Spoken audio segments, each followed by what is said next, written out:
Again मैं फिर repeat करूंगा, अगर आप में से कोई पिछले सेशंस में नहीं था और अभी फर्स्ट टाइम आया तो वो अपनी आईडी टाइप कर दे, अदरवाइज इट्स ओके, दोबारा टाइप करने की जरूरत नहीं है।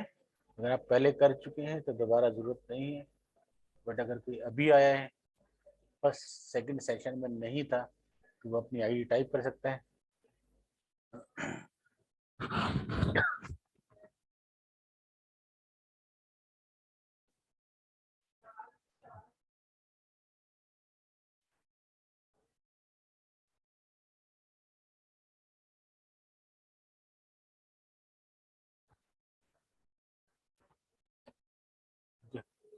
अंदाजा था कि वो जी अभी आए।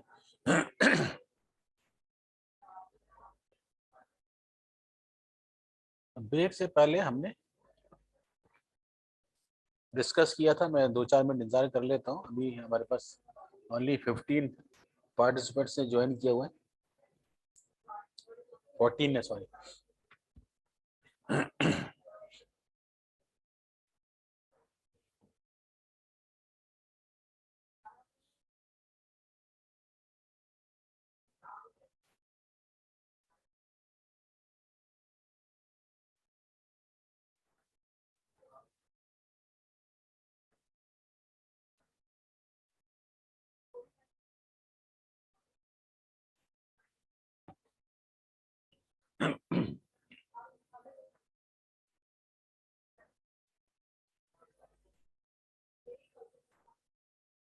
ये वही प्रोसेस है, questions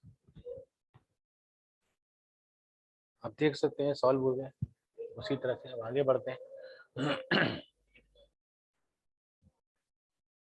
net terminal cash flow. Net terminal cash flow आप जब बनाएंगे तो आपको सैलरी वैल्यू चाहिए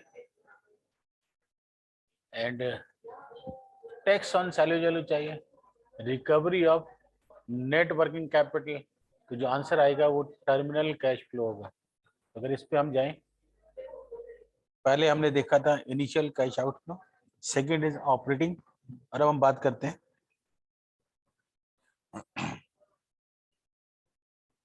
टर्मिनल कैश फ्लो।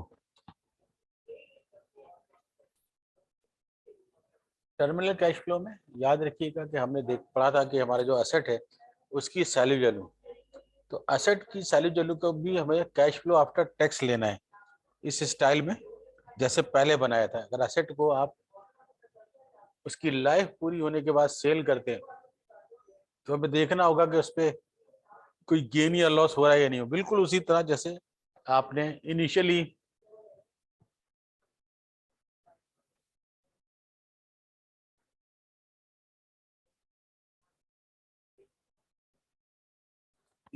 हमने जब कैश आउटफ्लो बनाया था तो उसमें हमने कैश फ्लो आफ्टर टैक्स लिया था ओल्ड एसेट का। तो ओल्ड एसेट की भी यहाँ पर अब सेल हो रही है। अब न्यू एसेट जो आपने खरीदा था उसकी लाइफ पूरी हो गई, तो proceed from sale of asset. दूसरा वर्किंग कैपिटल, आप देख सकते हैं recovery of net working capital है। जब मैं proceed from sale of asset ले रहा हूं तो इसमें इंक्लूडिंग टैक्स इम्पैक्ट। इसी तरह से recovery of net working capital initial stage पर अगर है, अगर इनिशियली आपने कुछ पैसे रखे हैं वर्किंग कैपिटल के तौर पर, तो चूंकि अब प्रोजेक्ट खत्म हो गया तो उनकी जरूरत नहीं है। जो हमने मिसाल दी थी ना कि हम गाड़ी लेके निकलते हैं तो 2000 जेब में रखे रहते हैं, अब गाड़ी बेच दी हमने तो अब 2000 एक्स्ट्रा रखने की जरूरत नहीं है, तो रिकवरी हो गई, यानी वो पैसा वापस मिल गया। इसमें ये जो proceed from sale of asset है विद टैक्स इम्पैक्ट, ये वही है cash flow after tax market value minus market value minus book value multiply में टी। अगर आपने के एसेट की लाइफ पूरी हो चुकी है, और पूरी कॉस्ट उसकी आपने डेप्रिशिएट कर दी तो बुक वैल्यू नील हो चुकी है। और अगर बुक वैल्यू नील हो गई तो फिर जो सैलरी वैल्यू वो सारा गेन है। अगर सारा गेन है तो उस पर टैक्स आएगा। तो ये वही बना हुआ है। सैलरी वैल्यू $25 थी और $25 का 40% जो है वो टैक्स 10 माइनस हो जाएगा। और रिकवरी और नेटवर्किंग क्यों हो रहा है, इसलिए कि हमने पूरी की पूरी 100%। मैं अगर आपको यहाँ डेप्रिसिएशन शेड्यूल बताऊं तो ये बेस 240 थी और ये सारा का सारा हम डेप्रिसिएशन ले चुके हैं। और अगर सारा यानी अलाउंस और डेप्रिसिएशन और कॉस्ट बराबर हो जाए तो बुक वैल्यू जीरो हो जाती है। और जब बुक वैल्यू जीरो होती है तो टैक्स जो है आपका वो पूरी अमाउंट और बन जाता है, सारा का सारा जो है। अगर फार्मूले में जाएं या बुक वैल्यू की जगह जीरो रख दें तो जो मार्केट वैल्यू है उसी पर टैक्स बन जाएगा। तो वो हमने एडजस्ट कर लिया। ये जो रिकवरी है आपकी, इसको मैं रेड कर रहा हूँ। ये हर सवाल में होना जरूरी नहीं होता, जिसमें इनिशियल में अगर ये मौजूद है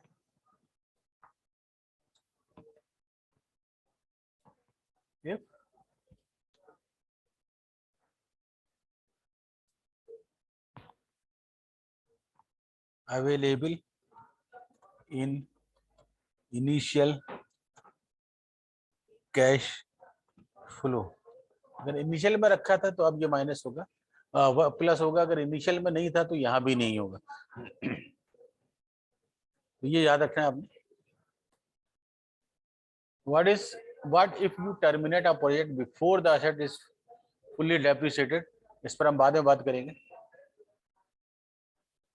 बल्कि ये भी वही बात है कि अगर आपने पूरा डेप्रिसिएशन नहीं किया, फुल डेप्रिसिएशन नहीं है, तो फिर क्या होगा उसकी टर्मिनेट करते हैं। तो कैश फ्लो फ्रॉम सेल क्या है? Sale proceed minus tax paid. Taxes are based on difference between sale price and tax basis. Where basis original price में से एक्यूमुलेटेड डेप्रिसिएशन माइनस कर ले तो एक्यूमुलेटेड डेप्रिसिएशन होता है। इसकी हमने वो जो मैंने अभी फार्मूला लिखा है वो वही एक्सप्लेन किया हुआ है इन्होंने। तो अगर ओरिजिनल बेस फॉर एग्जांपल 240 है और आफ्टर 3 ईयर्स बुक वैल्यू 17 है, तो अगर बुक वैल्यू 17 है तो इसको 25 में अगर सेल करें तो वही book value minus market value multiply by T लिखा हुआ है। ये वही को स्टेटमेंट जो मैंने फार्मूला लिखा है उसी तरह से करके बताया कि अगर हम कोई ऐसा एसेट सेल करें जिसका फुल्ली डेप्रिसिएटेड इक्विपमेंट ना हो या फुल्ली डेप्रिसिएटेड एसेट ना हो तो फिर क्या करेंगे, वो ट्रीटमेंट बताइए। तो उसके लिए हम फार्मूला यूज करते हैं।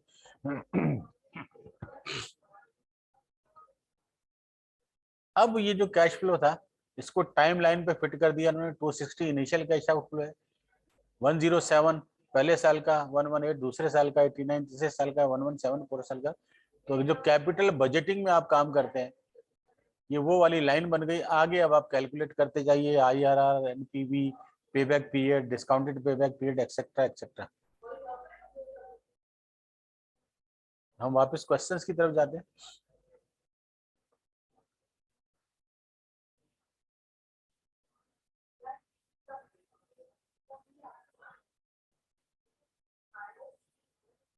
लिखा है Carter Airlines is now in terminal year of a project.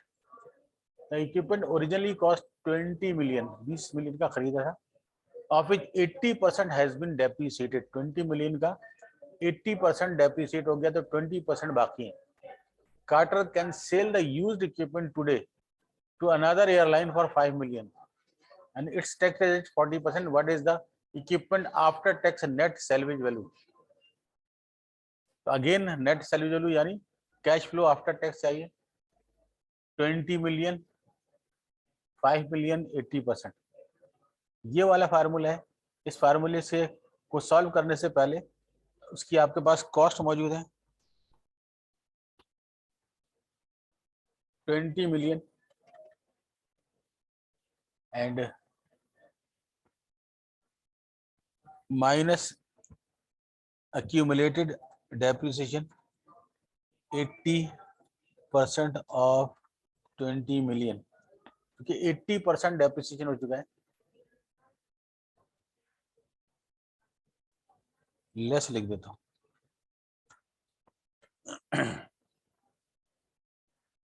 बजाय मेथड के उससे चूंकि टैक्स का इम्पैक्ट देखना था तो उसने आपको डायरेक्ट ये कहा कि इस तरह से वैल्यू दे दी।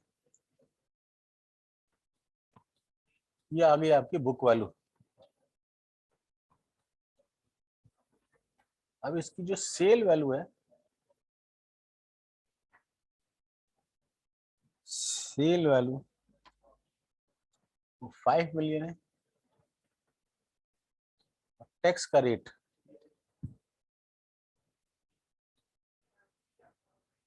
40% है।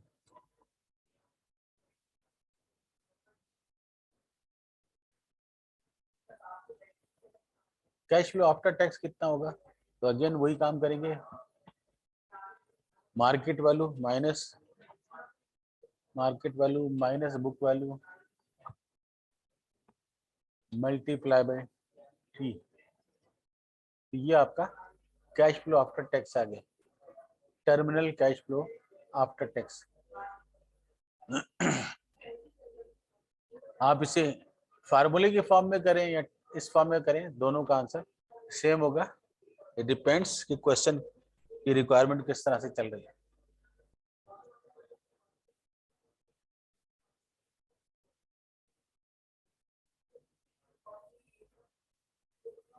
अब एक कंप्लीट क्वेश्चन आया हुआ है।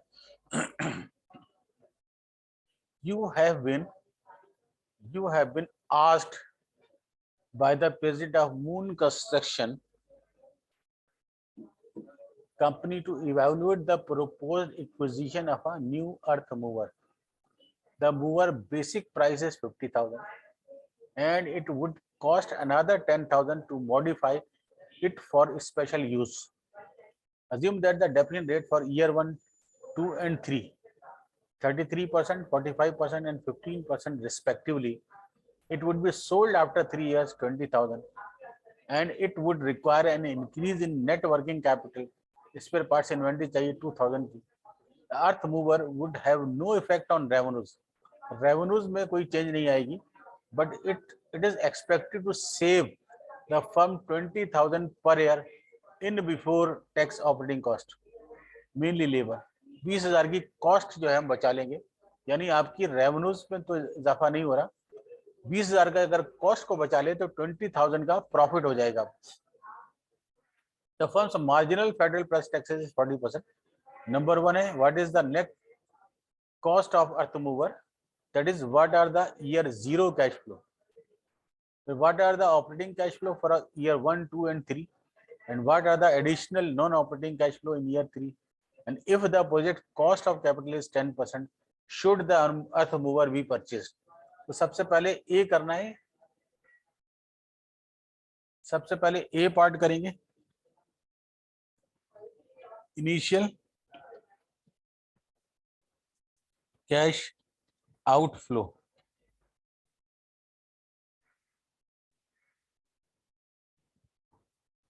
कॉस्ट ऑफ अर्थ मूवर, इसके बाद मॉडिफिकेशन कास्ट,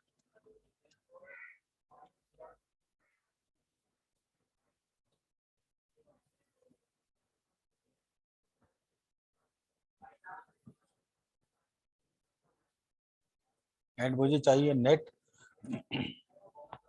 वर्किंग कैपिटल।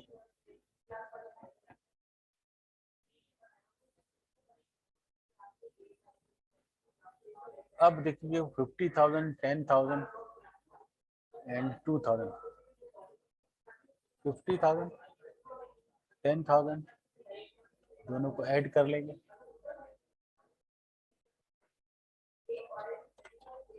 2,000 आपको नेट वर्किंग कैपिटल चाहिए।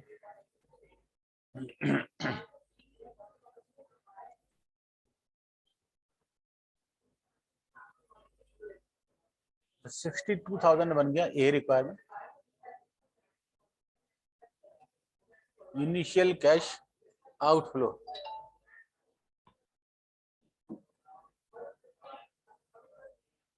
पहली रिक्वायरमेंट। अब बी में पूछा है आपसे operating cash flow.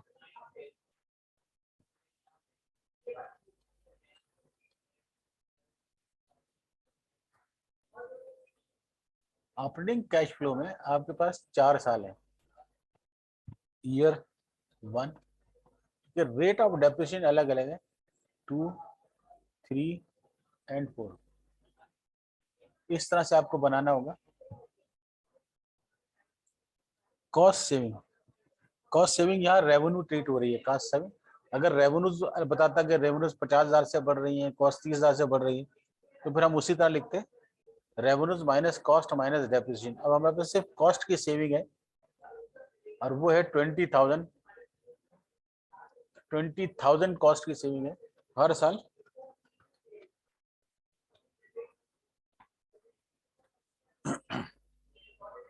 Less depreciation, saving में से डेप्रिसिएशन को माइनस करना है। तो डेप्रिसिएशन के रेट दिए हुए हैं आपको 33, 45 एंड 15। तो मैं ये है इसका 33%, इसका 45%, 33%। अच्छा कोई और सवाल, 33, 45 एंड 15।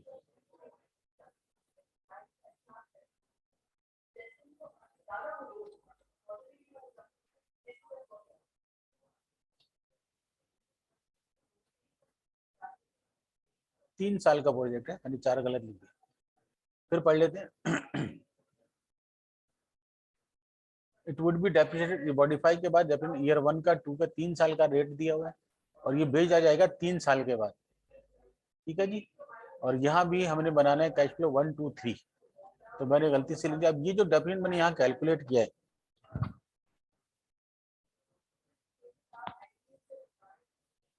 इसका आप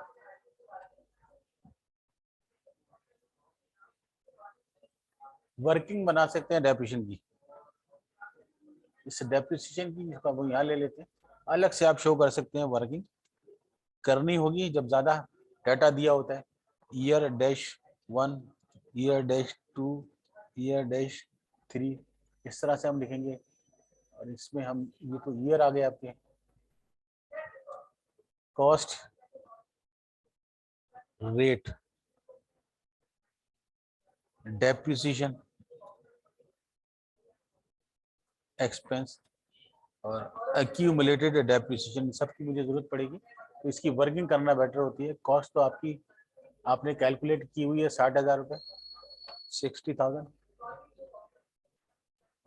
कॉस्ट में तो कोई चेंज नहीं आ रही है।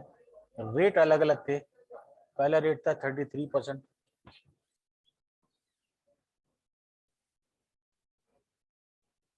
दूसरा रेट है 45%, तीसरा रेट है 15%। तो आप पहले अलग कैलकुलेट कर लें, वहां से यहाँ पुट कर दें। पहले साल का डेफिनेट आ गया, सेकंड ईयर, थर्ड ईयर, तीनों साल का डेफिनेट आ गया। एक्यूमुलेट डेफिनेट आपको पता है, पहले साल सेम होगा, दूसरे साल दिस प्लस दिस, तो दिस प्लस दिस। ये आपका डेप्रिसिएशन और एक्यूमुलेट डेफिनेट सारा ये वर्किंग आ गई आपकी। जब आप ये वर्किंग कर लें, यहाँ से ये वैल्यू उठा के इसे पुट कर देंगे।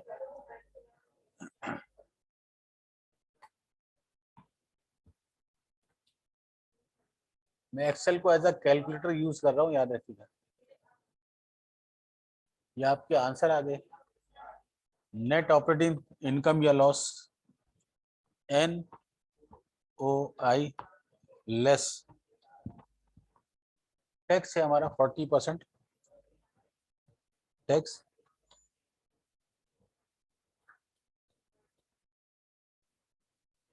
क्योंकि यहाँ प्रॉफिट है तो ये माइनस में आएगा, यहाँ लॉस है वहाँ ये प्लस में आएगा, याद रखिएगा। टैक्स का बेनिफिट होता है, वो जो हम बार बार बात करते हैं, तो हमेशा टैक्स का बेनिफिट लॉसेस में, बेशक ये लॉस है इस मशीन को खरीदने पर, मगर आपका बिजनेस पहले से रन हो रहा है। तो जब आपका बिजनेस रन हो रहा है तो उसमें भी कोई प्रॉफिट या लॉस होगा। तो आपके बिजनेस पे जो प्रॉफिट हो रहा है, उस प्रॉफिट पे ये वाला जब लॉस जाएगा तो आपको टैक्स का बेनिफिट हो जाएगा। यानी अगर आपको अपनी नॉर्मल इनकम पर इस डिसीजन से हट कर जो इनकम है, अगर 1 लाख है और उस पर मुझे टैक्स देना है 40,000, तो अब वो इनकम 1 लाख नहीं होगी, उसमें ये लॉस एडजस्ट हो गया तो वो 92,500 हो जाएगा, और जो टैक्स में दे रहा था 40,000 उसमें से 2,800 ये कम हो जाएगा, इसीलिए इसको यहाँ बेनिफिट दिखा रहे हैं कैश फ्लो की बेस। ये आंसर आ गया।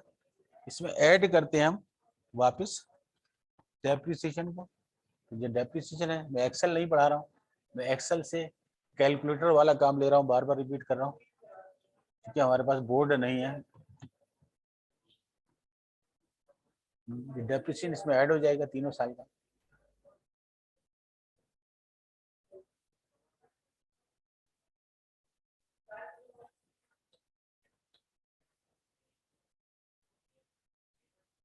ये आ गया आपका operating cash flow, year 1, year 2, year 3। ये फाइल मैं आपके साथ अभी ग्रुप में शेयर भी कर दूंगा, लेकिन अपने हाथ से आप करते जाएं क्योंकि आपने कहा ना प्रैक्टिस करनी होती है। तो ये प्रैक्टिस मेरे साथ साथ अगर आप करेंगे, या एटलीस्ट बाद में जो जो क्वेश्चन मैंने करवाए उनको सिर्फ उन्हीं को दोबारा से खुद कर लीजिएगा तो आसानी हो जाएगी। सी में हम जाते हैं। अब आपको सी में चाहिए सैलरी वैल्यू के साथ, उसकी वर्किंग में वही कॉस्ट माइनस सैलरी वैल्यू। तो आपकी जो कॉस्ट है, कॉस्ट ऑफ अर्थ मूवर, वो 60,000 थी, लेस एक्यूमुलेटेड डेप्रिसिएशन, और वो हमने टेबल बनाई भी है, ये 50,800 आ चुका है, माइनस 50,800,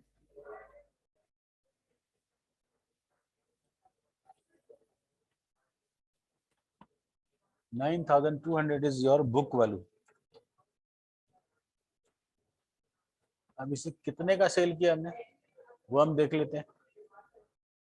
लिखा है it would be sold after 3 years for 20,000।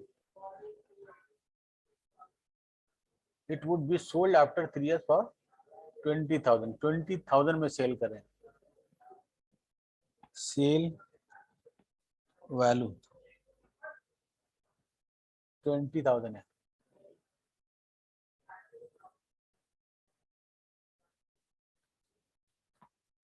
10,800 gain हो गया आपको, गेन ऑन सेल।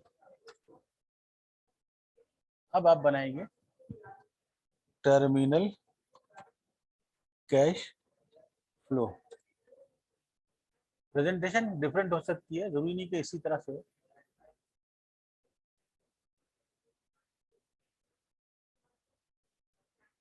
ठीक है, कोई बात नहीं हमजा साहब, कोई बात नहीं। एंड पर हम भी एंड पर है अभी, ये सवाल के बाद मैं भी एंड करने वाला।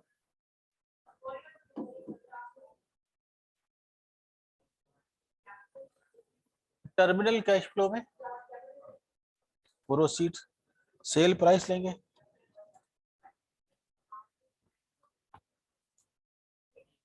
$20,000 तो आपको ये मिलेगा, क्योंकि गेन हो रहा है तो लेस करेंगे 40% tax on gain. On gain, या बार बार रिपीट करें, गेन का 20%। गेन हमारे पास हो रहा है 10,800, और इसका 40%, 10,800 मल्टीप्लाई बाय 40%। ये गेन हो रहा है हमारा, ये इससे माइनस हो जाएगा।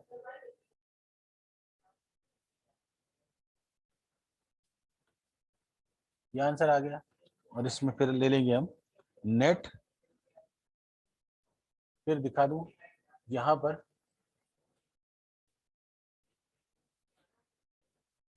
Salary value 20,000, tax on salary value ये आ गया, recovery of net working capital ये आ गया। ये काम कर रहे हैं हम।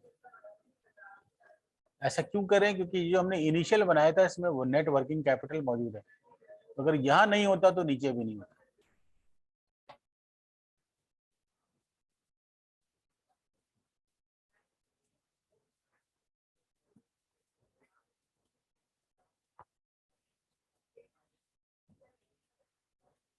फाइनली जो टर्मिनल कैश फ्लो है आपका वो हो गया 17,680। ये 3 पार्ट हो गए। चौथे पे उसने कहा कि हमें क्या करना चाहिए, तो उसके लिए पहले आपको समझना होगा टाइमलाइन को। देखिए हमारे पास ईयर है और कैश फ्लो है, तो ईयर 0 1 2 3।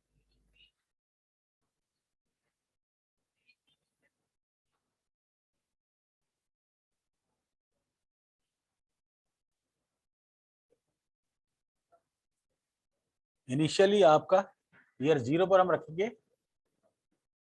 इनिशियल कैश फ्लो ए, एक आंसर, ये आपका इनिशियल कैश फ्लो है। देन ईयर 1 पर आपका आएगा ये वाला कैश, पहले साल आपका कैश फ्लो है। ईयर 2 पर क्या आने वाला है 22,800। ईयर 3 पर क्या आने वाला है 15,600, ये भी मिलेगा, और 17,680 ये भी मिलेगा। कैसे निकाला मैंने, मैं यहाँ लिख भी देता हूँ 15,600 प्लस 17,680 मिलाकर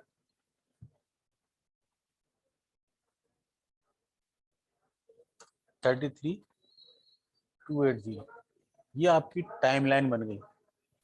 पहले साल 62,000 जेब से जाएंगे, सॉरी 0 पर, फिर पहले साल का कैश फ्लो दूसरे साल, तीसरे साल में ऑपरेटिंग कैश फ्लो भी होगा और टर्मिनल कैश फ्लो, ये मिलाकर टोटल ये हो गया। ये आपकी टाइमलाइन बन गई है। अब बेशक टेबल बनाए या यूं लिखे रो फॉर्म में, उसके लिए आपको रेट दिया होगा इसने। If the project cost of capital is 10%, should the earth mover be purchase. तो अगर कॉस्ट 10% दी हुई है तो एनपीवी कैलकुलेट करेंगे 10% से। 10% से एनपीवी कैलकुलेट करने के लिए हमें क्या करना होगा 1.1, कितनी पावर होनी चाहिए इसमें,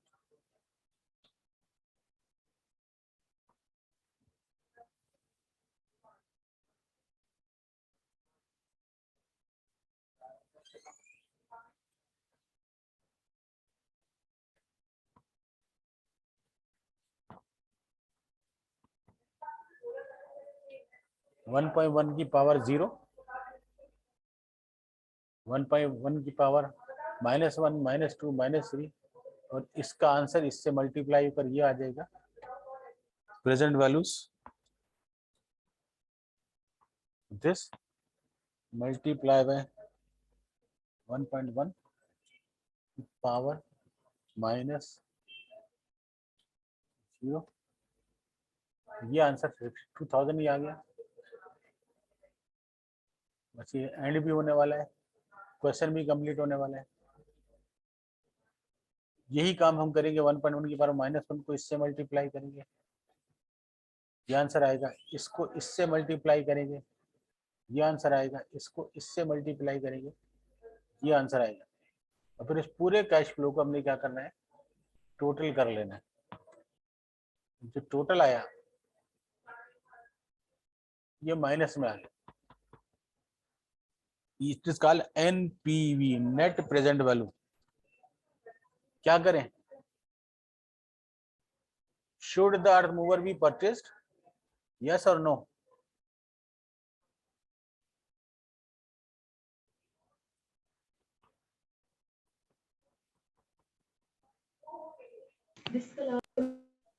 यस यस।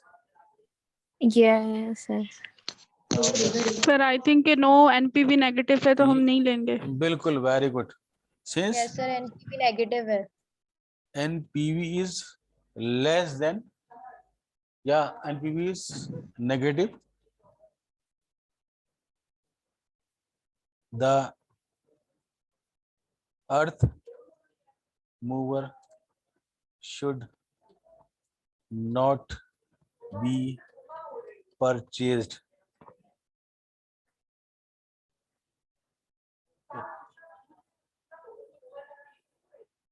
तो क्या करेंगे, अर्थ मूवर को परचेज नहीं करेंगे। ये कंप्लीट हो गया। याद रखिए कि कैपिटल बजटिंग पढ़ा है आप लोगों ने कभी? Yes, sir. Yes, sir. बिल्कुल पढ़ा है सर। पढ़ा है ना। कैपिटल बजटिंग में बहुत सारे क्राइटेरिया थे, payback period, discounted payback period, IRR, NPV, PI, MIRR. MIRR। जबरदस्त। तो उसी बेसिस पे जब ये कुछ नहीं लिखा होता कि किस मेथड से करना है, तो हमेशा हमको किस पर डिसीजन लेना होता है, NPV की बेसिस। क्योंकि मोस्ट यूजफुल जो बेस है वो है NPV, क्योंकि रेट दिया हुआ है और पूछा है करना है कि नहीं करना, तो हमेशा हम NPV कैलकुलेट करेंगे। वरना कोई और मेथड होगा तो लिखा होगा कि इसकी बेस पे डिसाइड करो। मिसाल के तौर पर मैं सिर्फ सवाल दिखा रहा हूं।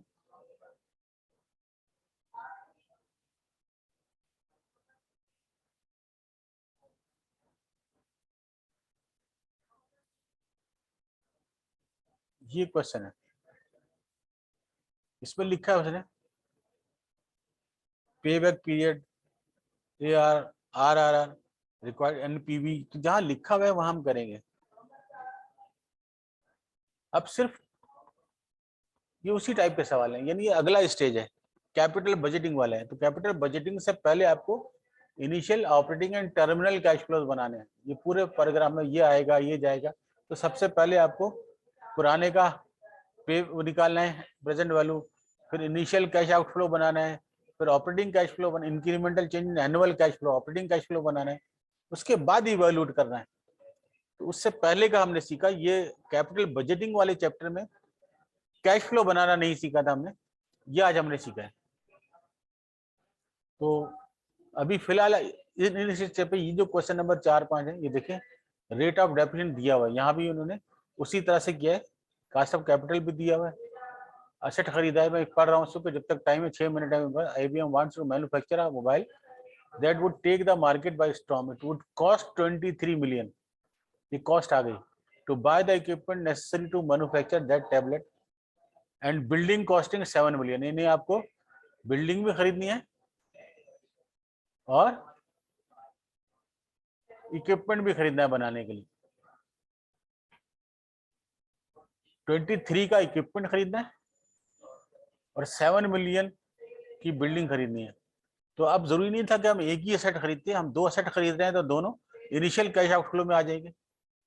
फर्क यह है कि डेप्रिसिएशन अलग अलग कैलकुलेट होगा। द मोबाइल वुड सेल 32,000, एक यूनिट 32,000 का बेचना है एक। वेरिएबल कॉस्ट है 18,700 एक यूनिट की। फिक्स कॉस्ट है 2.32 मिलियन पर ईयर। तो ये बन गया आपका नेट ऑपरेटिंग इनकम वाला पार्ट, डेप्रिसिएशन यहाँ से आ जाएगा। तो ये बिलीव करते हैं कि 2,000 सेल करेंगे तो सेल कितनी हो गई वो भी आ जाएगी। Selling price, the sale price as well as variable cost are fixed and fixed cost would increase by 5% throughout life. पर ये मैं करवाऊंगा अगली क्लास में आपको। ये थोड़ा सा एडवांस क्वेश्चन हो गया, तो बाकी जो क्वेश्चन मैंने आज करवाए थे Okay. उन्हीं को रिपीट कर लीजिए, काफी है। ठीक है, Yes, sir. Okay, sir. वो कर लीजिएगा और एक ये वाला कर लीजिएगा, क्वेश्चन नंबर 6। ये ऐसा ही है जैसे अभी मैंने करवाया था। Okay, sir. ठीक है, इसमें रेट भी सर ये दिया। हैंडआउट शेयर कर दीजिएगा। जी जी, अभी फौरन तो नहीं करूंगा, मीटिंग है, मैं आज हो जाएगी आज की डेट 12 से। सही है Okay, सर। sir. सर ये रिकॉर्डिंग कब मिलेगी हमें? रिकॉर्डिंग अभी मैं यहाँ से ले जा रहा हूँ, उसको भी इंशाल्लाह दे देंगे। मैं फिलहाल ये करूंगा कि गूगल ड्राइव पे रख के लिंक आपके साथ ग्रुप में शेयर कर दूं। सही है सर। ठीक है, मगर उसके लिए मुझे रात तक का टाइम चाहिए, अभी फौरन नहीं। जी जी सर, सही कोई है सर, मसला नहीं। सही है, कोई मसला नहीं। अच्छा, आखिरी मर्तबा पूछ रहा हूँ, कोई ऐसा स्टूडेंट जो इस सेशन में आया हो वजी के अलावा और उसने अपनी ID टाइप ना की हो?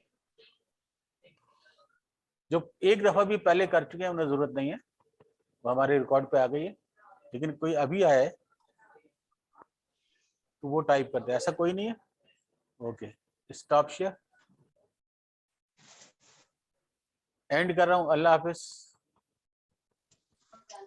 अल्लाह हाफिज़ सर। हाफिज सर। अल्लाह हाफिज़ सर।